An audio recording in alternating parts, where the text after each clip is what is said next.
Eto na nga mga chong, marami tayong basketball updates. Bad news sa Barangay Ginebra.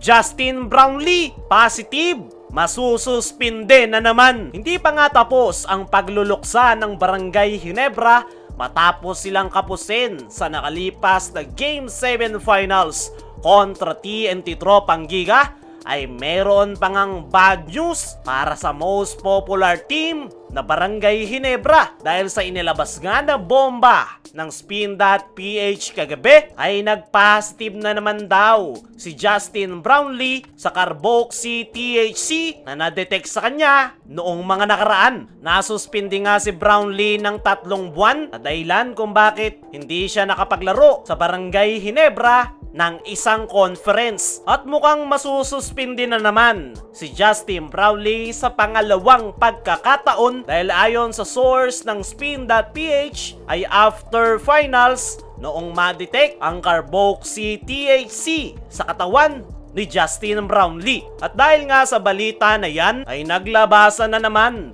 yung mga bashers ni Brownlee, lalong-lalo na ng Barangay Ginebra. Kesyo addict raw si Brownlee at hindi na natuto. Agad nga nilang hinusgahan ang nasabing Barangay Ginebra resident import at yan nga yung stigma ng mga Pinoy. May ma-detect lang sa'yo, addict ka na agad. Pero kung matatandaan nyo, inilaban noon ng Samahang Basketball ng Pilipinas si Justin Brownlee kung saan meron silang mga ipinasang dokumento at prescription na patunay na pain reliever yung tinitake ni Justin Brownlee at hindi for recreational use. Possible na tinake ulit ni Brownlee ang pain reliever na yan dahil alam naman natin na tinamaan nga ito ng gruesome injury matapos ma-dislocate yung kanyang kanang hinlalaki. At yan yung possible na dahilan kung bakit may na-detect na naman na Carboxy THC kay Justin Brownlee matapos ang naging test sa kanya. Sa ngayon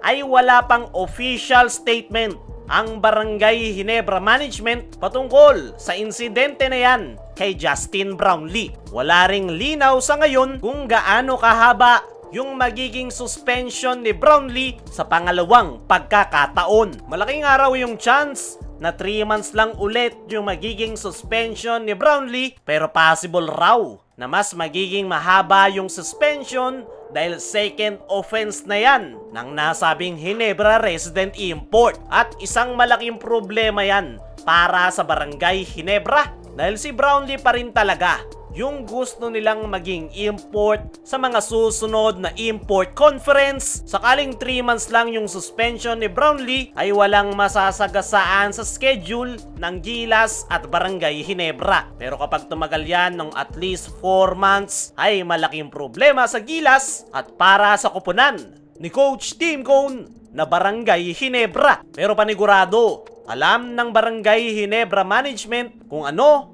yung kanilang magiging action ngayong possible na mahaharap na naman si Justin Brownlee sa another suspension. So ngayon ay wala pang statement etong si Justin Brownlee ngayong pangalawang beses nang may na-detect na Carboxy THC sa kanyang katawan. Bago sana husgahan si Justin Brownlee ay sana antayin muna yung kanyang statement kung bakit may na-detect na ganyan sa kanyang katawan. Panigurado, alam ni Justin Brownlee na makakasira sa kanyang karir kung sakaling recreational yung paggamit niya, kaya siya nakitaan ng Carboxy THC. Pero ang bottom line nga rito mga chong ay rules is a rules. Pero mas maganda sana kung ire-review ng FIBA tanggalin sa kanilang banned substance ang Carboxy THC dahil hindi naman yan performance enhancing drugs. At tingnan na lang natin kung ano yung magiging update pa